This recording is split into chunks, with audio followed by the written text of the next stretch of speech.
యేసయ్య ఏమంటున్నాడు? వ్యభిచారులైన చెడ్డతరం.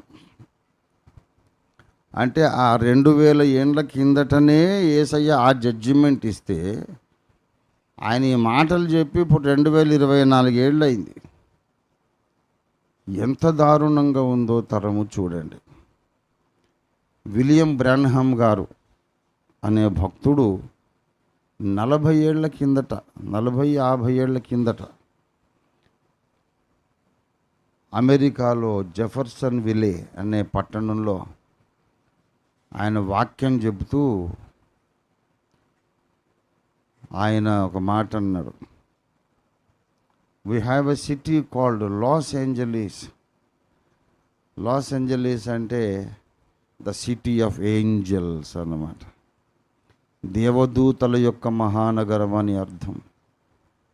కానీ city of angels కాదు, అది సిటీ ఆఫ్ సిన్, పాపభూయిష్టమైన నగరంగా మారిపోయిందన్నాడు. అని ఇంకొక మాట ఆయన అన్నాడు. నాకేం తెలుసు అమెరికా సంగతి. ఆయన అన్నాడు, దేవుడు అమెరికాను తప్పక శిక్షిస్తాడు. దేవుడు దిగివచ్చి అమెరికాను అగ్ని కుమ్మరించి శిక్షించి తీరాలి. దేవుడు అమెరికాను శిక్షించకపోతే దేవుడు దిగొచ్చి చేతులు జోడించి క్షమాపణ చెప్పుకొని సొదొమ గొమొర్రా పట్టణాలను మళ్ళీ బ్రతికించాలి అన్నాడు. సొదొమ గొమొర్రాకు సారీ చెప్పి, సారీ బాబు మిమ్మల్ని అనవసరంగా శిక్షించాను అని వాళ్ళని మళ్ళీ బ్రతికించాలి. లేకపోతే దేవుడు న్యాయవంతుడు కాదు, వాళ్ళకంటే ఎక్కువ పాపం జరుగుతుంది అని చెప్పాడు. ఇవాళ మీరు అమెరికాకు వెళితే Roman Catholic churches, Protestant, Methodist, Baptist, Wesleyan churches ఉంటాయి. కొన్ని చర్చెస్ గే చర్చెస్ అని ఉంటాయి. గే, GAY. గే అంటే పురుషులతో పురుషులే పెళ్లి చేసుకుంటారు. మరి ఎవరు మగుడో ఎవరు పెళ్ళామో తెలియదు. ఇందులో పెళ్ళామెవరు, మగుడెవరు? మగోళ్ళు. స్త్రీకి పెళ్లి చేస్తారు. అందులో భర్త ఎవరు, భార్య ఎవరు? అలాగ పెళ్ళిళ్ళు చేసుకునే వాళ్ళు ఒక 1,00,000 మంది తయారై వాళ్ళే సంఘం పెట్టుకున్నారు. గే చర్చెస్. సిగ్గు లేకుండా పాస్టర్ గారిని అడుగుదామండి, అసలు బుద్ధి ఉందా మీకు? ఇలాంటి పురుషగాముల సొదొమ పాపం చేస్తున్న సంఘానికి మీరు కాపరిగా ఎలా ఉన్నారు, ఎలాగా అనుమతిస్తున్నారు అని అడుగుదామంటే ఆ పాస్టర్ గారు కూడా అదే బాపతట. వాడు కూడా అలాంటి పెళ్ళి చేసుకున్నాడట. ఎంత భయంకరమైన విషయాలు వింటే, ఆలోచిస్తే వాంతికి వచ్చినంత పని అయిపోతుంది. ఇలాంటి భయంకరమైన ఈ తరము నుండి మనము వేరైతేనే రక్షణ పొందాలంటే ఏం చేయాలి? నమ్మి బాప్తిస్మం పొందాలి, మారు మనసు పొందాలి, ఏమండి, నీటి మూలంగా ఆత్మ మూలంగా జన్మించాలి. ఇవన్నీ ఉన్నాయి. ఇవన్నీ ఉన్న తర్వాత లాస్ట్కి ఏం చెప్పాడంటే, ఈ మూర్ఖతరము నుండి మీరు సపరేట్ చేయబడాలి, వేరు చేయబడాలి. అందులో చదువుకున్నోళ్ళు, వైట్ కాలర్ పీపుల్, బాగా ధనవంతులు చాలామంది ఉంటారు. హైలీ టాలెంటెడ్ పీపుల్ ఉంటారు.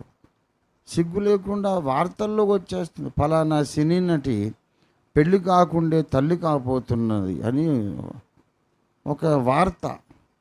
ఆమె పెళ్ళి కాలేదట, ఆమె ఇప్పుడు గర్భం మోస్తుందంట, ఆమె తల్లి అవుతుందంట. పెళ్ళి కాలేదు కానీ తల్లి అవుతుందంట.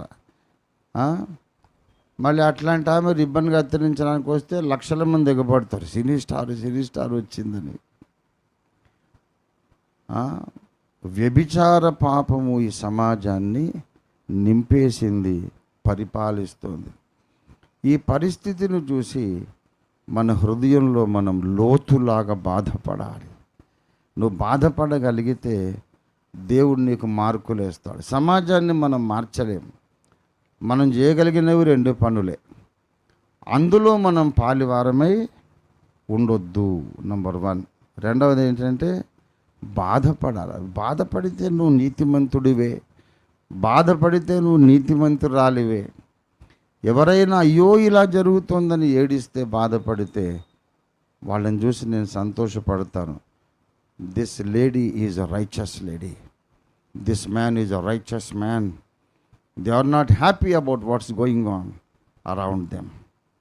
మన చుట్టూ జరుగుతున్నటువంటి ఈ పాప భూయిష్టమైన కార్యక్రమాలను చూసి బాధపడగలిగితే నిజంగా నీకు మార్కులు వేస్తాడు దేవుడు.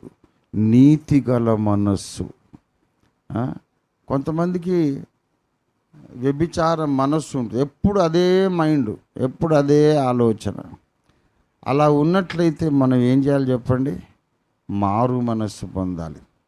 తప్పును చూసి అయ్యో ఇలా జరుగుతుందని బాధపడని మనస్సు ఉందనుకోండి, మనం మారు మనసు పొందాలి. నువ్వు దొంగను చూస్తావు, అరే తప్పురా అలా చేయకూడదు అని అనకుండా వాడితో నువ్వు ఏకీభవించావు అనుకోండి, వాళ్ళని దేవుడు ఏమంటున్నాడు? భక్తిహీనుడు అంటున్నాడు. కనుక ప్రియులారా, ప్రతి పాపానికి ఒక పరిష్కారం ఉంది. ప్రతి పాపానికి ఒక పరిష్కారం ఉంది. అదేమిటంటే మారు మనసు పొందటం, క్షమాపణ వేడుకోవడం, ఒప్పుకొని మళ్ళీ నేను ఈ మార్గం నడవను అని నువ్వు దాన్ని విడిచిపెట్టడం. ఇదే పరిష్కారం. ముందు పశ్చాత్తాపడాలి, మళ్ళీ నేను ఈ మార్గం నడవనని తీర్మానం చెయ్యాలి. యేసయ్యా నన్ను క్షమించు అని ఆయన రక్తంలో మన పాపాలు కడుక్కోవాలి. అది సొల్యూషన్. ఆ తర్వాత నువ్వు మళ్ళీ అటు దిక్కు తిరిగి చూడకూడదు. ఇంకా మళ్ళీ దేవుడు నీ పాపాన్ని గురించి ఎప్పుడు మాట్లాడడు. నీవు ఆ త్రోవలో మళ్ళీ వెళ్ళకుండా ఉండాలి, అటువైపు మళ్ళీ ఆశించకుండా ఉండాలి. ఆ తర్వాత నూతన మార్గంలో నడవాలి. నీ పాత అకౌంట్స్ అన్నీ సెటిల్ అయిపోయి దేవుడు కొట్టేస్తాడు అంతే. Your accounts are settled, you can start a new life. నీవు ఏ స్థితి నుంచైనా కొత్త జీవితం ఆరంభించవచ్చు. ఇది దేవుని కృపలో ఉన్నటువంటి మహిమ. దేవుని కృపలో ఉన్నటువంటి గొప్పతనం ఏంటంటే, నీవు ఎలాంటి స్థితిలో ఉన్నా నీవు మారు మనసు పొందొచ్చు, నీవు దేవుని తట్టు తిరగవచ్చు. నువ్వెంత భ్రష్టత్వంలో ఉన్నా సరే నీవు మారు మనసు పొందితే నీ అకౌంట్స్ అన్ని దేవుడు కొట్టి పారేస్తాడంతే.